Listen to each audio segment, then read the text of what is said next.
సరే, ఇప్పుడు ఇది 7వ భాగం ఇండియన్ పాలిటిక్స్ సంబంధించి మొట్టమొదటి యూనిట్ హిస్టారికల్ బ్యాక్గ్రౌండ్, చారిత్రక నేపథ్యానికి సంబంధించి 7వ భాగం 1935 చట్టం గురించి, 1947 చట్టం గురించి ఇందులో మనం మాట్లాడుకుందాము.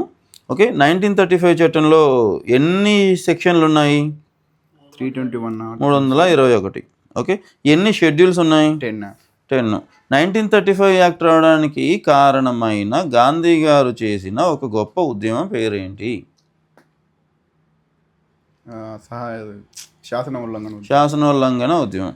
ఓకే, శాసనోల్లంఘన ఉద్యమం ఎప్పటి నుంచో, అలాగే ఎప్పటి నుంచో మన ఇండిపెండెంట్ వాళ్ళు మనకు ఫ్రీడమ్ గురించో లేదా ఇండియన్ ప్రాతినిధ్యం గురించో అడుగుతూ ఉండడం, ఇంటర్నేషనల్గా కూడా మిగతా అంతర్జాతీయంగా ఇండియా యొక్క అంత పెద్ద దేశాన్ని ఒక చిన్న దేశం దగ్గర పెట్టుకోవడం అనేది మిగతా వాటికి కూడా ఇష్టం ఉండదు, అమెరికా ఇలాంటి వాటికి కూడా.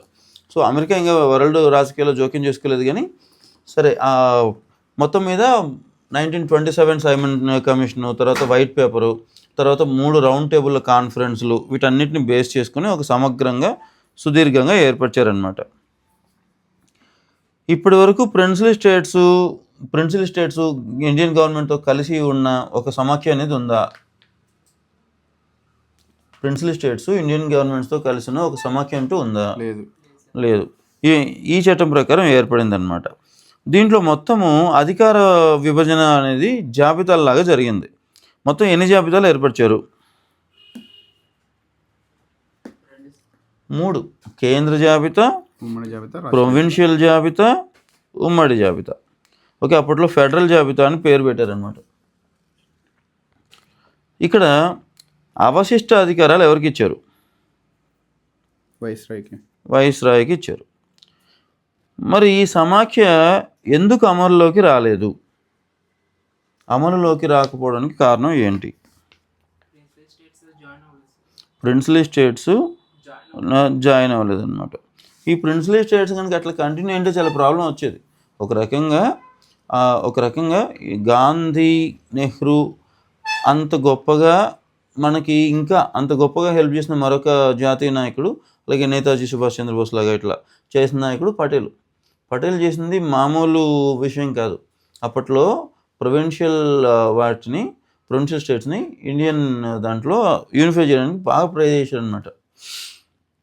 సరే, ఈ కలవకపోవడం వల్ల సమాఖ్య అనేది అయితే అందుబాటులోకి రాలేదు. కానీ ద్వంద్వ పాలన ప్రావిన్స్లో జరిగేది కదా, ట్రాన్స్ఫర్డ్, రిజర్వ్డ్ అని, అది ఇప్పుడు ఏమైంది?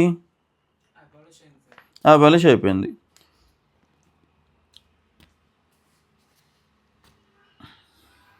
అది రద్దు చేసి కేంద్రంలో ప్రవేశపెట్టింది. అవును, కేంద్రంలో ప్రవేశపెట్టారు. అయితే ఒకటి ఏంటంటే, ఇక్కడ ప్రావిన్సుల్లో రెస్పాన్సిబుల్ గవర్నమెంట్ అనేది దాన్ని ప్రవేశపెట్టారు. ఇది ఎప్పుడు అమల్లోకి వచ్చింది? 1937. కాంగ్రెస్ గవర్నమెంట్స్ కూడా అధికారంలోకి వచ్చేది తెలుసా. అధికారంలోకి వచ్చినప్పుడు గాంధీ చెప్పాడు, అవినీతి లేకుండా పరిపాలించండి, అది ఇది అని. మన దగ్గర కూడా ఈయన ప్రకాశం పంతులు వీళ్ళు మద్రాసు దాని గవర్నమెంట్లో అట్లా ఉన్నప్పుడు భూ సంస్కరణలు ఇలాంటి వాటి మీద తీసుకొని రావడం, ఇవన్నీ కూడా చాలా విప్లవాత్మకమైన డెసిషన్స్ అన్ని చాలా తీసుకున్నారు అప్పట్లో కాంగ్రెస్ గవర్నమెంట్స్ అన్నీ కూడా. ఇది 1939లో ఎందుకు ఎండ్ అవ్వాల్సి వచ్చింది? ఇదంతా సెకండ్ వరల్డ్ వార్లోకి బ్రిటన్ వెళ్ళిపోతూ అది చేసిన తప్పేంటి? మనలో ఎందుకు కోపం వచ్చింది? ఎందుకు రాజీనామా చేయాల్సి వచ్చింది? మన వాళ్ళకి ఇన్ఫార్మ్ చేయకుండానే ఇన్ఫార్మ్ చేయలేదు, పర్మిషన్ తీసుకోలేదు. అంటే ఏంటి, వాళ్ళ యొక్క అంటే మా ఇష్టం అన్నట్టుగా అనేదాన్ని కంటిన్యూ అయిందనమాట. ఇంకా మేమున్నది ఎందుకు అని చెప్పేసి రిజైన్ చేసి పక్కన పడేశారు. సరే, సెంట్రల్లో డయార్కీ ఇప్పుడు వచ్చిందనమాట. ఓకే, సెంట్రల్లో డయార్కీ వచ్చింది. సెంట్రల్లో 2 అంశాలు వచ్చాయి. ఏంటంటవి? Reserved, transferred. కానీ విచిత్రం ఏంటంటే ఇది అమల్లోకి అయితే రాలా. ఉన్నదే 2 సంవత్సరాలు కాబట్టి. మొత్తం ఎన్ని ప్రావిన్సులు ఉన్నాయి ఆ టైంలో? 1935 యాక్ట్లో అమల్లో ఉన్న ఆ టైంలో 11 ప్రావిన్సులు ఉన్నాయి. అందులో ఎన్నిటిలో 2 రకాల శాసనసభలు ఉన్నాయి? అంటే అదే దాని పెద్దల సభ, చిన్న సభ ఉంటుంది కదా, 6 6 ఉన్నాయి.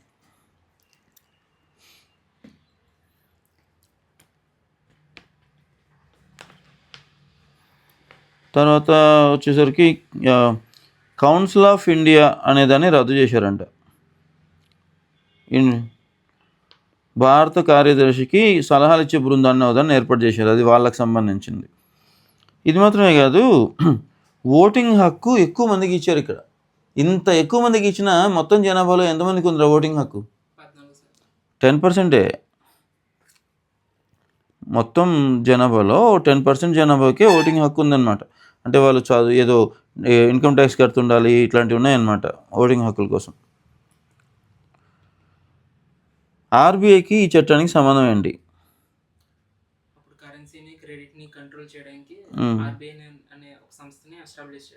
ఓకే, పొందుపరచడానికి ట్రై చేశారు. ఆర్బీఐ మొట్టమొదటి గవర్నర్ ఎవరు మరి?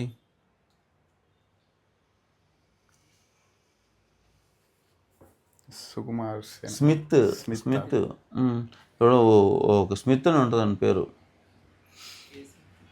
ఆర్బీఐ మొట్టమొదటి గవర్నర్ వాడు ఓ స్మిత్ ఏదో ఉందన్నమాట అని పేరు. తర్వాత సుప్రీంకోర్టుకి ఈ చట్టానికి సంబంధం ఏంటి? సుప్రీంకోర్టుకి ఈ చట్టానికి ఫెడరల్ కోర్టు ఏర్పాటు చేయాలి అనుకున్నారన్నమాట. Sir ఓస్బర్న్ Smith 1935. అలాగే యూపీఏ సిడి దేశ్ముఖ్.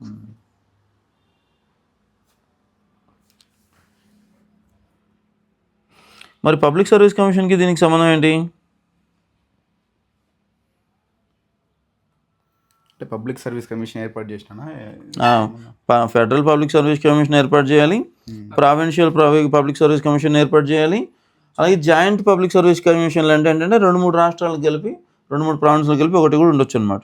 అలా కూడా ఏర్పాటు చేయొచ్చు అని పెట్టారు.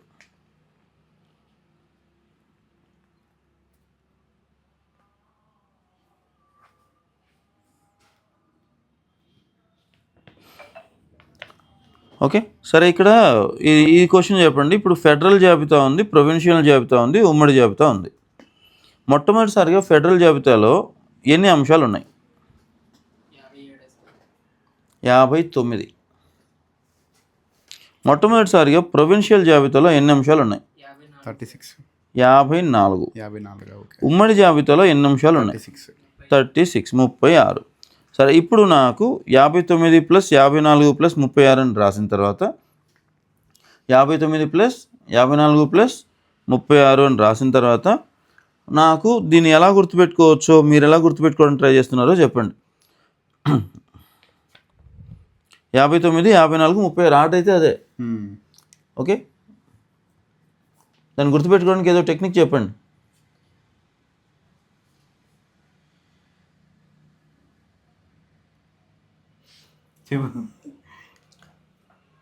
యాభై 59, 56, 59, 54, 36. దీన్ని గుర్తుపెట్టుకోవడానికి ఏదో ఒక టెక్నిక్ చెప్పండి అని అడుగుతున్నాను నేను.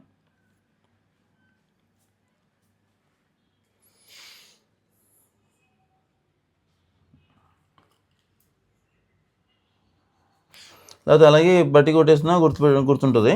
కానీ ఇక్కడ ఇలాంటి చోట్ల ఏంటంటే న్యూమరిక్స్ ఏదో పెట్టుకోవడం మంచిది అనమాట. 59 అనే దానికి కేంద్రానికి ఏంటి సంబంధం, అలాగే 54 అనే దానికి రాష్ట్రానికి ఏంటి సంబంధం. సో ఒక మాట అనుకుందాం, ఫెడరల్ జాబితా కంటే ప్రొవిన్షియల్ జాబితాలో ఎన్ని అంశాలు తక్కువ ఉన్నాయి? 5 అంశాలు తక్కువ ఉన్నాయి. ఉమ్మడి జాబితాను కంప్లీట్గా పక్కన పెట్టేసేయాలి. ఉమ్మడి జాబితాలో మొత్తం ఎన్ని అంశాలు ఉన్నాయి? 36. ఓకే సరే, 59, 54 గుర్తుపెట్టుకోండి, 36ని పక్కన పెట్టేసేయండి. లేదా 54 కంటే ఎన్ని అంశాలు తక్కువ ఉన్నాయి? 18 అంశాలు తక్కువ ఉన్నాయి. ఓకే, 5, 18 ఇది తేడా. ఓకేనా? ఇంకా మనము నెక్స్ట్కి ఏం వెళ్ళిపోదాం అంటే ఇండియన్ ఇండిపెండెన్స్ యాక్ట్ దగ్గరికి వెళ్ళిపోదాం. ఇండియన్ ఇండిపెండెన్స్ యాక్ట్ అనేది అది ఉంది కదా. ఫస్ట్ ఆ టైంలో ఆ అనౌన్స్మెంట్ చేసిన బ్రిటిష్ ప్రధానమంత్రి ఎవరు? క్లెమెంట్ అట్లీ. ఏ డేటు? ఫిబ్రవరి 20, 1947. అతను చెప్పిన ఎండ్ డేట్ ఎప్పుడు అంటే ఈ ఫలానా డేట్ కల్లా అన్నాడు.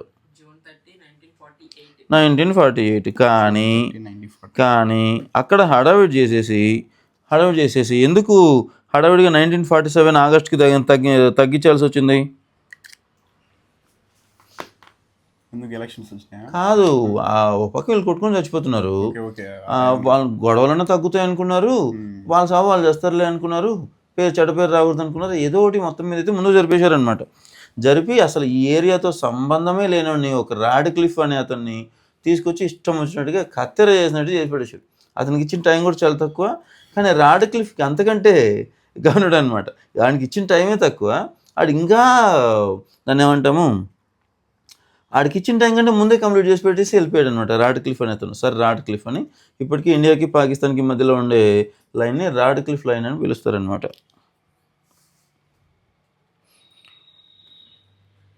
లార్డ్ మౌంట్ బాటన్ ఒక విభజన ప్రణాళిక తీసుకొచ్చిన డేట్ ఏంటి? దాన్ని డికీ బట్ ప్లాన్ అని కూడా అంటారు. జూన్ 3, 1947. దాని ప్రకారం ఇండియాకి ఎప్పటి నుంచి ఇండిపెండెన్స్ వచ్చింది? 1947 ఆగస్ట్ 15. 1947. ఇప్పుడు ఈ చట్టం చేశారు కదా, రేపు పొద్దున బ్రిటిష్ గవర్నమెంట్ మేము ఎప్పుడో 1947లో చట్టం చేశాము కాబట్టి మీరు విడిపోయారు, ఇప్పుడు నేను మళ్ళీ కూడా ఇంకో చట్టం చేస్తున్నాము, ఓకే, తిరిగి మీరు మా దగ్గరే సభ్యులు అంటే ఏంటి మరి అప్పుడు పరిస్థితి? అది కుదరదు కదా. ఎందుకంటే చట్టం అనేది అమలు పరచడానికి తగినట్లుగా కూడా ఉండాలి. అమలు పరచాలంటే మళ్ళీ ఇండియన్కి గెలవాలి, అది చేయలేరు. సరే, ఇప్పుడు 2 డొమినియన్లు ఉన్నాయి కదా, బ్రిటిష్ కామన్వెల్త్ అని ఒకటి ఉంది. బ్రిటిష్ కామన్వెల్త్ నుంచి మనం విడిపోవచ్చా విడిపోకూడదా? విడిపోవచ్చు. మరి ఎందుకు విడిపోలేదు మనం? ఊరికే విడిపోలేదు. నెహ్రూ ఆ టైంలో మనకు శత్రువులు ఎవరో మిత్రులు ఎవరో తెలియదు, బ్రిటిష్ కామన్వెల్త్లో ఉన్నంత మాత్రాన మన సావరెంటీ మీద వచ్చే ఇది లేదు, మన ఇష్ట ప్రకారమే మనం ఉన్నామని చెప్పి కామన్వెల్త్లో కంటిన్యూ అయ్యాడు నెహ్రూ.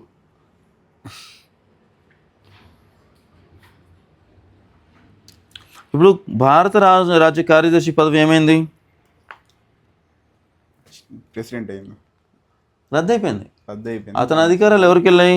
ప్రెసిడెంట్కి. కామన్వెల్త్ వ్యవహారాలను చూస్తే ఒక సెక్రటరీని ఏర్పరిచారు. ఓకే. కామన్వెల్త్ అంటే బ్రిటిష్ గవర్నమెంట్ దగ్గర నుంచి అంతకుముందు వాళ్ళు చాలా రవి అస్తమించని బ్రిటిష్ సామ్రాజ్యం అంటాం కదా, 50కి పైగా దేశాల్లో పరిపాలించారు వాళ్ళు. అవన్నీ చూడడానికి ఒక సెక్రటరీని ఏర్పరిచారు, వాళ్ళకి మార్చేశారనమాట.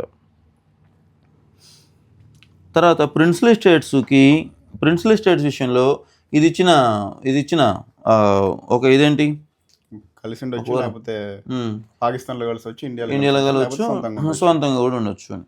ఇది అప్పట్లో ఇంకా వాళ్ళకి వేరే ఆల్టర్నేటివ్ లేదు. యాక్చువల్గా మనం బ్రిటిష్ వాళ్ళని పనిగట్టుకుని తిట్టడం అనేది 1945 ఆ ప్రాంతంతోనే ఆపేయచ్చు, ఎందుకంటే ఇంకా ఇండిపెండెన్స్ అయితే మనకు వస్తుంది, అదైతే తెలిసిపోతుంది.